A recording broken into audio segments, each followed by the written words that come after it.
நம்ம எல்லாருமே ஒரு கடுகு விதைய பார்த்திருப்போம். இந்த கடுகு விதையோட சைஸ் பார்த்தோம் அப்டின்னா வந்து 1லேருந்து 2 மில்லிமீட்டர் தான் இருக்கும். ஆனா, ஒரே ஒரு கடுகு விதையால 10 அடிக்கும் உயரமான ஒரு மரமா வந்து வளர முடியும். வேத வசனத்துல இயேசு கிறிஸ்து வந்து இந்த கடுகு விதைய பரலோக ராஜ்யத்துக்கு ஒப்பிட்டு ஒரு உவமைய சொல்லியிருக்கார். கிறிஸ்துவுக்குள் பிரியமானவர்களே, மீண்டும் இந்த வாரம் ஒரு விடயம் நிகழ்ச்சியில் உங்களை சந்திப்பதில் மிகுந்த சந்தோஷம். இந்த வாரம் என்ன பார்க்க போறோம் அப்டின்னா, நம்ம கர்த்தருக்காக வந்து சில ஊழியங்கள் செய்யும்போது, அந்த ஊழியங்கள் உண்மையிலே வந்து ஆண்டவருக்கு பிரயோஜனமா இருக்கா? நம்மளே வந்து இந்த காரியம் உண்மையிலே புரொடக்டிவா இருக்கா? இந்த விஷயம்லாம் வந்து ஒரு ஒரு ஒரு பெரிய பொருட்டா? அப்டின்ட்டு நமக்குள்ளே வந்து நம்ம செய்ற காரியங்கள், சில நேரங்கள்ல ஒரு தாழ்வு மனப்பான்மை நமக்குள்ள வரும். நம்ம என்ன பார்க்க போறோம்னா, ஒரு தேவ மனுஷன். அவர் எப்படி வந்து விசுவாசத்தோட விதைச்சாரு. 160 வருஷத்துக்கு அப்புறம் அவரு விதைச்ச விதை எவ்வளோ பெரிய அறுவடையா மாறியிருக்கு அப்படின்ற காரியத்த குறிச்சு பார்க்க போறோம். நம்ம ஆவிக்குரிய வாழ்க்கைக்கு கண்டிப்பா அவசியமான ஒரு சில விஷயங்கள். வாங்க நிகழ்ச்சிக்குள்ள போலாம்.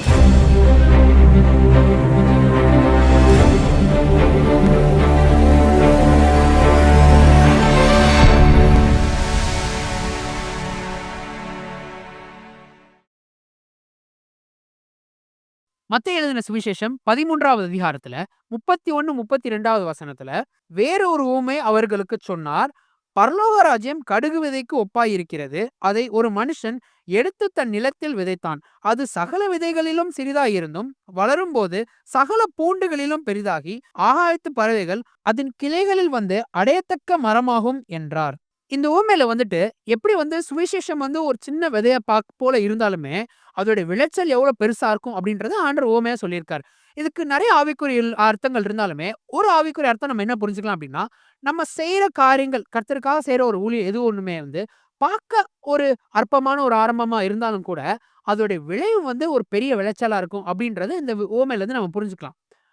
ஒரு தேவ மனுஷன். அவரு இயேசுவே அறியாத ஒரு தேசத்துல போயிட்டு, பல வருஷமா சுவிசேஷம் சொல்லி, அந்த இடத்துல மிஷனரியா வாழ்ந்தாரு. அவர் போட்ட வித 160 வருஷத்துக்கு அப்புறம் பார்த்தோம் அப்டின்னா, இன்னைக்கு அந்த தேசத்திலே வந்து அதிகமா கிறிஸ்தவம் வந்து வளர்ந்து கொண்டிருக்க ஒரு தேசமா மாறியிருக்கு. இது எந்த தேசம் அப்டின்னா, சைனா தேசம். இந்த தேவ மனுஷன குறிச்சு நம்ம பார்க்கறதுக்கு முன்பாக, நான் சைனா பத்தி சுருக்கமா சில காரியங்கள் உங்களுக்கு நான் சொல்றேன். இன்னைக்கு நியூஸ் சேனல் படி வந்து நம்ம சில காரியங்கள நம்ம எடுத்து பார்த்தோம் அப்டின்னா, சைனால வந்து ஒரு அடைக்கப்பட்ட ஒரு வாசல் தான். நம்மளால வந்து சுதந்திரமா போயிட்டு எல்லார்ட்டயும் போய் நற்செய்தி அறிவிக்க முடியாது. எல்லாராலயும் வந்து சபைகள் திறக்க முடியாது. அந்த இடத்துல வந்து சபைகள் துன்புறுத்தப்படுகிறது. கடந்த 12, 13 வருஷம் பார்த்தீங்கன்னா, பயங்கர மோசமான காரியங்கள் நடந்து கொண்டே இருக்கு. ஒரு சர்ச் வந்து நம்ம ஓப்பன் பண்ணி நம்ம வந்து வெளியரங்கமா நம்ம நடத்தணும் அப்டின்னா, அது அரசாங்கத்துக்கு கீழ ஒரு சில அலுவலகங்கள் இருக்கு. அதுக்கு கீழ வந்து நம்ம போய் பதிவு செய்யணும். அது எதுக்காக அப்டி வச்சிருக்காங்க அப்டின்னா, அவங்க ஒரு சில விதிமுறைகள் குடுப்பாங்க. அது எல்லாத்தையும் நம்ம ஃபாலோ பண்ணி, அவங்க சொல்ற மாரி நம்ம சர்ச் நடத்தினா மட்டுமே தான் வந்து, வெளியரங்கமா வந்து அந்த சர்ச்ச வந்து அந்த இடத்துல வந்து நம்ம இயங்க முடியும். ஆனா, வேதாந்தத்தோட ஒப்பிட்டு பார்த்தோம் அப்டின்னா, அவங்க சொல்ற காரியங்கள் எல்லாமே வந்து வசனத்துக்கு நேர் எதிர்மாறா இருக்கும். அதனால உண்மையிலே வந்து நம்ம சத்தியத்தின்படி நம்ம சபை நடத்தணும் அப்டின்னு நெனச்சோம்னா, வெளியரங்கமா நடத்த முடியாது. அப்போ புரிஞ்சுக்கணும் அப்டின்னா, ஓப்பனா சர்ச் அந்த இடத்துல நடத்த முடியாது. இதுதான் வந்து இன்னைக்கு இருக்கிற நெலைம. கடந்த வருஷம் பார்த்தீங்க அப்டின்னா, இருக்கறதுலே இந்த பெரிய சர்ச் சைனால இந்த ஒரு சர்ச்ல இருக்க பாஸ்டர்ஸ் கிட்டத்தட்ட 30க்கும் அதிகமான ஊழியக்காரங்கள அரெஸ்ட் பண்ணாங்க. ஸோ போன வருஷம் மட்டுமே வந்து நெறைய சபைகள் வந்து இடிக்கப்பட்டுச்சு.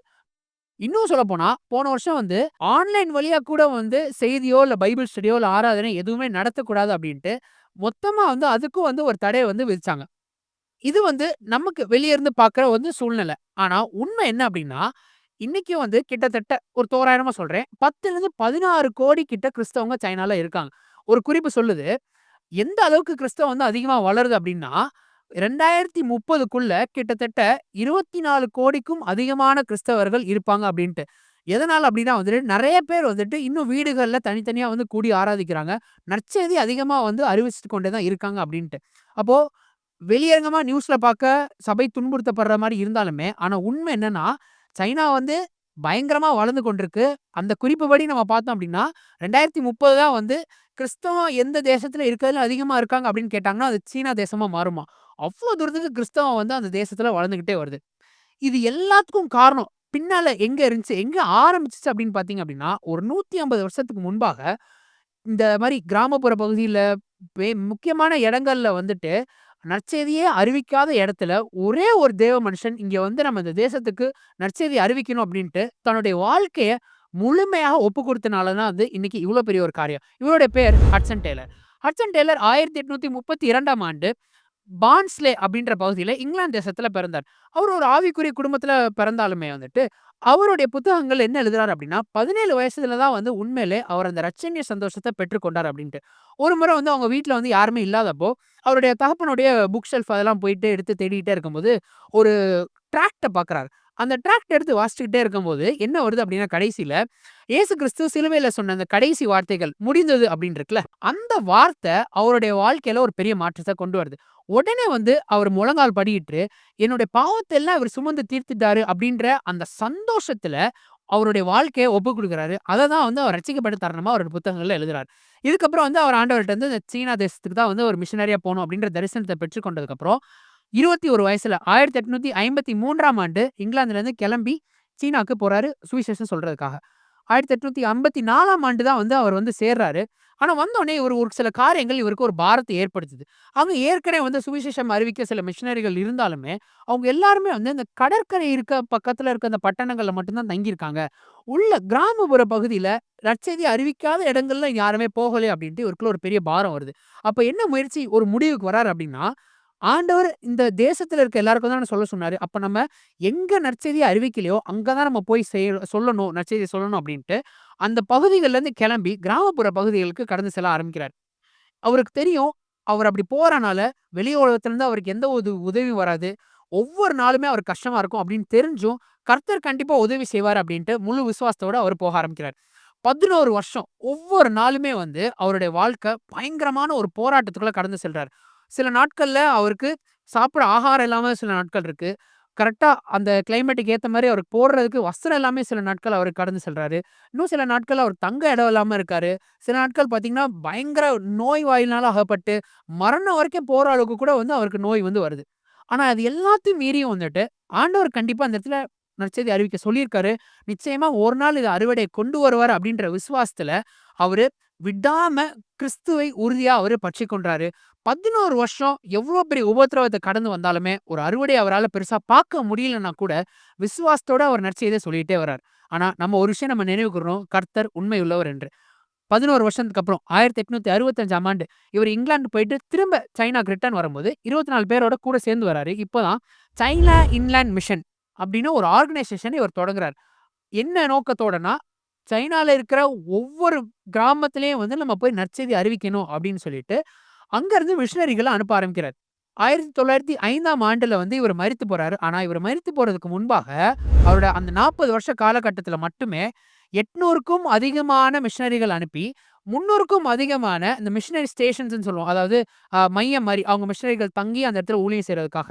அது மாரி 300 இடத்துல வந்து அமைச்சு, கிட்டத்தட்ட அந்த காலகட்டத்தில மட்டுமே வந்து 1,00,000த்துக்கும் அதிகமான ஜனங்க வந்து கிறிஸ்துவை ஏற்றுக்கொண்டாங்க. யோசிச்சு பாருங்க. கிறிஸ்துவே அறியாத ஒரு தேசத்துல அந்த 40 வருஷத்துக்குள்ள 1,00,000 பேர் ரட்சிப்புக்குள்ள வராங்க. இப்போ இதெல்லாம் நம்ம பார்க்க வந்து ஆச்சரியமா இருக்கும். ஆனா, நம்ம மறந்துடக்கூடாது. அந்த 11 வருஷம் வந்து அவரு ஒரு மிகுந்த உபத்திரவத்துக்குள்ள ஹட்சன் டெய்லர் கடந்து வந்தாருன்ட்டு. இன்னைக்குமே வந்து இந்த ஊழியம் தொடங்கிக்கிட்டே தான் வருது. இந்த சைனா இன்லேண்ட் மிஷன் அப்படின்ற ஊழியம் வந்து இன்னைக்கு வந்து என்ன பேர்ல இருக்கு அப்படின்னா, OMF Overseas missionary fellowship international அப்படின்ற பேர்ல கிட்டத்தட்ட 2500க்கும் அதிகமான மிஷனரிகள் இப்போ இருக்காங்க. ஒவ்வொரு கிராமத்திலயும் நற்செய்தி அறிவிச்சுக்கிட்டே தான் வராங்க. ஈஸ்ட் ஏசியால இன்னும் 24 தேசத்திலேயும் வந்து சுவிசேஷத்த அறிவிக்கிறவங்களா இருக்காங்க. அப்போ யோசிச்சு பாருங்க, அன்னைக்கு ஆரம்பிச்ச அந்த ஒரு காரியம் 160 வருஷத்துக்கு அப்புறம் பார்க்குறோம். அது எவ்வளோ பெரிய அறுவடையா மாறியிருக்குன்னு பாருங்களேன். இன்னும் சொல்லப்போனா வந்து தி ஆமிட்டி பிரிண்டிங் கம்பெனி அதாவது அதிகமா வந்து பைபிள பிரிண்டிங் பண்ற கம்பெனி வந்து சைனால தான் இருக்கு. எவ்வளோ ஆச்சரியமான ஒரு காரியம் பாருங்களேன். ஹட்சன் டெய்லரால வந்து இவ்ளோ பெரிய ஒரு காரியத்த அவரு கற்பனை கூட பண்ணியிருக்க முடியுமா? அவரு ஆரம்பிச்ச அன்னைக்கு அந்த அந்த ஊழியம், அந்த உபத்திரம் 11 வருஷம் வந்து பட்ட ஒவ்வொரு நாளும் அவர் பட்ட அந்த கஷ்டங்கள், பாடுகள் எல்லாமே வந்துட்டு 160 வருஷத்துக்கு அப்புறம் கூட வந்து இவ்ளோ அற்புதமா கிரியை செய்யும் அப்டின்ட்டு. இதுலருந்து நம்ம ஆவிக்குரிய விஷயங்கள் நம்ம கத்துக்க வேண்டிய ஒரு விஷயம் ஒண்ணே ஒண்ணு தான். நம்ம இன்னைக்கு செய்ற ஒரு விஷயம், நம்ம பார்வைக்கு ஒண்ணுமே இல்லாத போல இருக்கலாம். அது புரொடக்டிவா இல்லாத போல இருக்கலாம். இதுல யாராவது பிரயோஜனப்படுவாங்களா? கர்த்தருக்காக செய்றோம்னு விசுவாசம் இருக்கு. ஆனா, இதுல என்னங்க நன்மை இருக்கு? இது எப்படிங்க இன்னொருத்தவங்களுக்கு உதவும்? இது ஒரே ஒருத்தவங்களுக்கு தானே உதவுவேன். ஆனா 1000 பேருக்கு உதவ முடியலையே அப்படின்னு நமக்குள்ள நிச்சயமா ஏதோ ஒரு காலகட்டத்துல ஒரு தாழ்வு மனப்பான்மை வந்திருக்கலாம். ஆனா, நம்ம நம்பணும். கர்த்தருக்குன்னு செஞ்சு, அவருடைய ராஜ்யத்துக்குன்னு நம்ம செய்ற ஒவ்வொரு விஷயமே வந்து, கண்டிப்பா ஒரு நாள் அத ஒரு மிகப்பெரிய அறுவடையா மாத்துவார். கர்த்தருடைய ராஜ்யத்துல நம்ம செய்ற எந்த ஒரு ஊழியமுமே வந்து, வீண் அப்படின்னு ஒரு விஷயம் கிடையவே கிடையாது. நான் ஆண்டவருக்காக செஞ்சேன். ஆனா அது வந்து வேஸ்ட்டா போச்சு அப்படின்னு ஒரு விஷயம் பரலோக ராஜ்யத்துல கண்டிப்பா கிடையவே கிடையாது.